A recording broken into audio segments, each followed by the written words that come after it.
and what I got back was nothing. I am completely empty-handed. I was told those documents don't exist. Amarillo's interim city manager Terry Childers speaking out for the last time about the 911 controversy. This developing story has caused outrage from the community. Itself up to abuse? No, we haven't found that it does.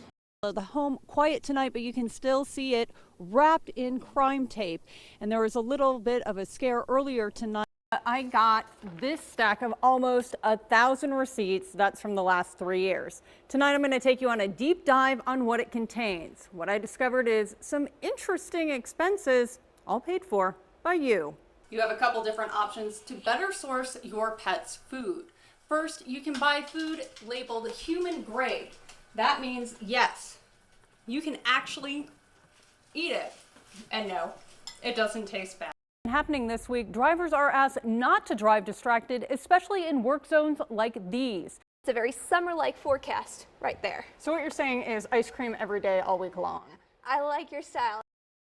The goal every day, no matter what time of day, is to arrive safely at your destination. So if you use the following 3 intersections, you'll want to use extra caution. You buckle up.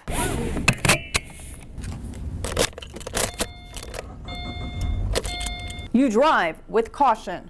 But to increase your odds of reaching your destination without incident, here are the top 3 intersections in Amarillo you'll want to pay some extra attention to as you drive. Number 1 is I-40 in South Georgia. It's the #1 spot accidents occur according to Tex.crash data from 2015. 16 accidents were reported there that year. Get Fit is near the intersection, and the store owner says she has a clear view of traffic and the problems congestion causes. We see accidents, near accidents, and I think a lot of it is just because of distracted driving. There's a tie for the #2 most dangerous intersection. The second spot is not far from the #1 spot.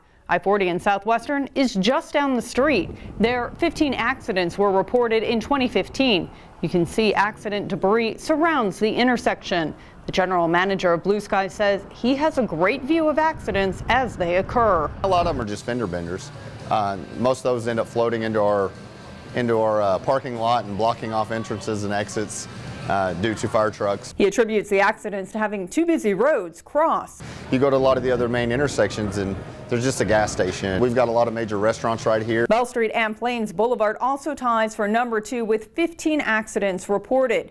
You can see from this time-lapse video that cars tend to get stuck in the middle of the intersection.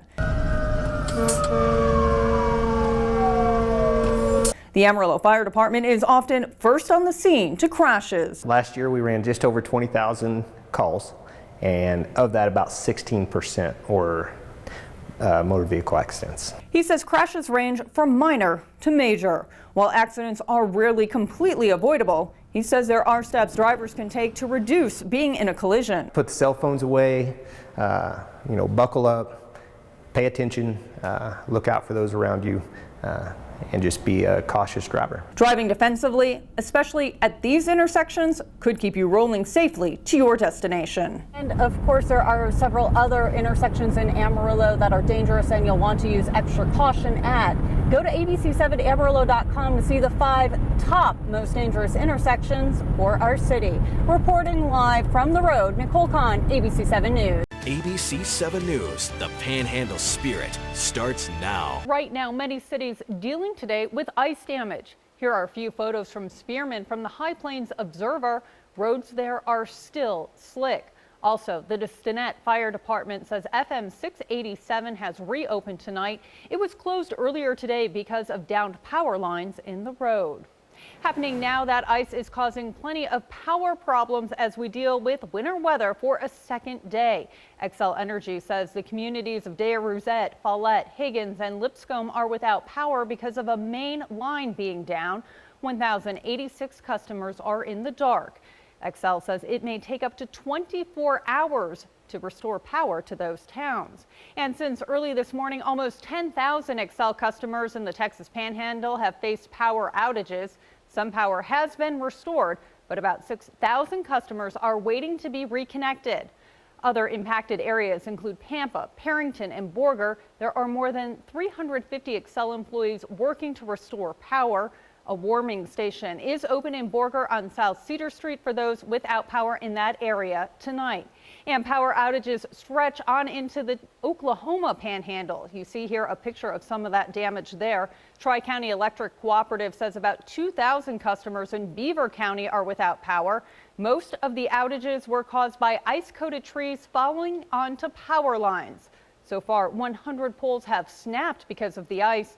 Extra crews there have been called out to fix the power problem.